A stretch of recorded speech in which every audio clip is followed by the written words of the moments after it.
and I was not right to follow. And I felt very discouraged, honestly. It felt like I did not know anything, not being able to get admission into school, my score in JAMB being low, especially coming from a school where I already thought I was doing, very excellently. And she would say, or when we would pray in the morning, she would tell us, because we're quite, number of us that were also writing JAMB by here. And she would say, take it to God in prayer, as He's the one who qualifies the unqualified. And that particular phrase went on with me in life until today. The second inspiration for this sermon is a song titled What You Could Do With Me by Josh Wright.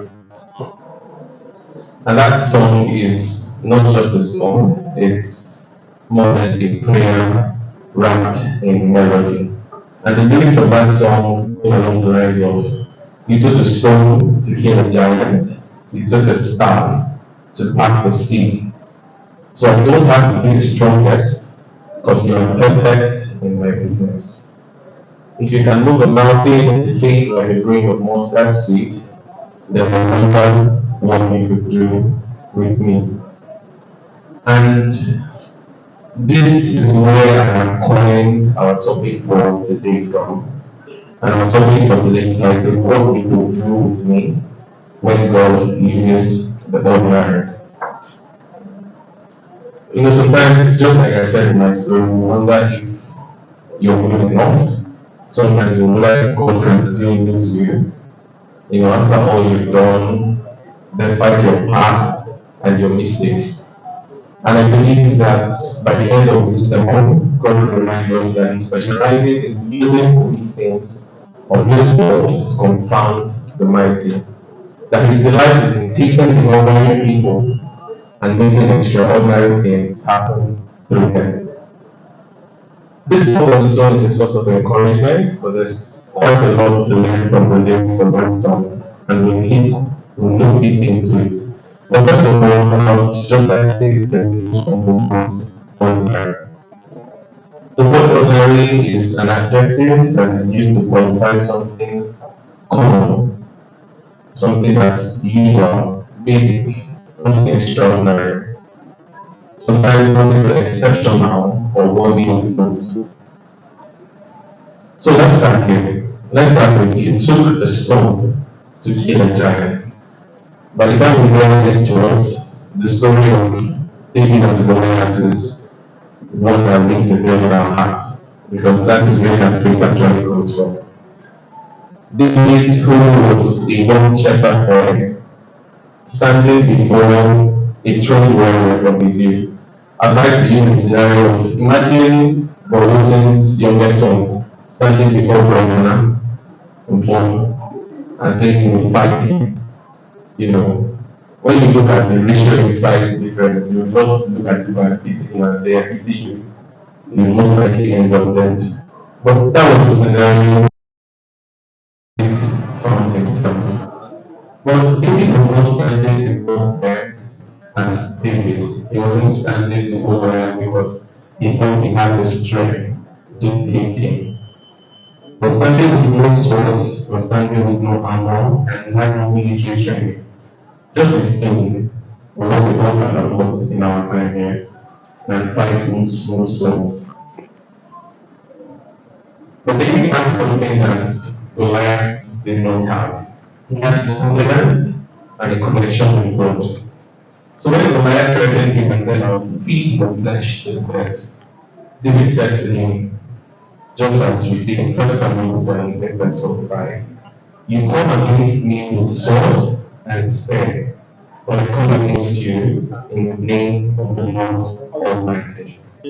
And that one ordinary stone, just one, was what brought down Goliath, someone an entire army couldn't face. So we see that it was not the stone that actually killed Goliath. It was God working through that stone.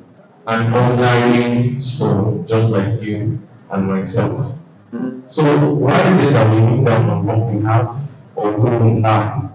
If God can use a stone in the hands of David, if he can use a staff in the hands of Moses to part the Red Sea, if he can use a jawbone in the hand of Samson to destroy an army, and make the same David an ordinary shepherd boy to be a king, then imagine what he could do with you, with your life, with your hands, with your words.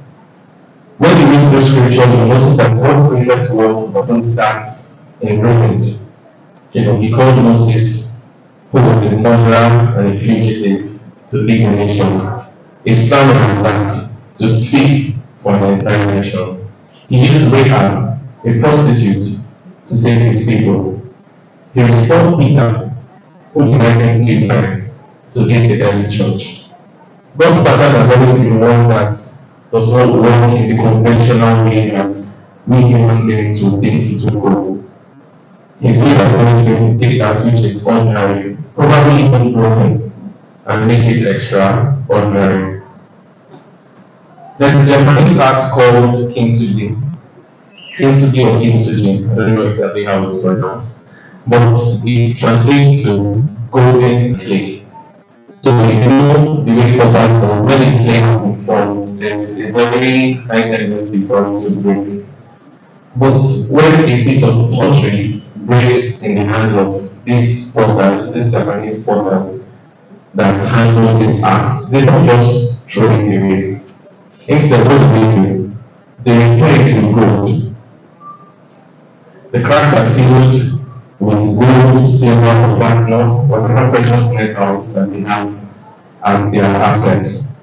And then the broken parts, that broken clay becomes more valuable than it was before. And that's the image of clay in Jesus again. If we go is made perfect, the image of clay in Jesus again. If we go is made perfect in our weakness. The song says, so it's in our weakness. The song says, so I don't have to be the strongest. For many of us, we are the poorest man. Can you read? The poorest man. Can you read? Goes about the 12 press 9 meters. And this goes about the 12 press 9 meters. And he says to me, my praise is sufficient for you. For my strength each night as I come.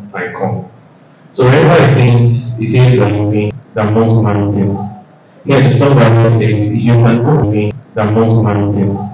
Here the songwriter says, if you can move a mountain, it can still be worth it.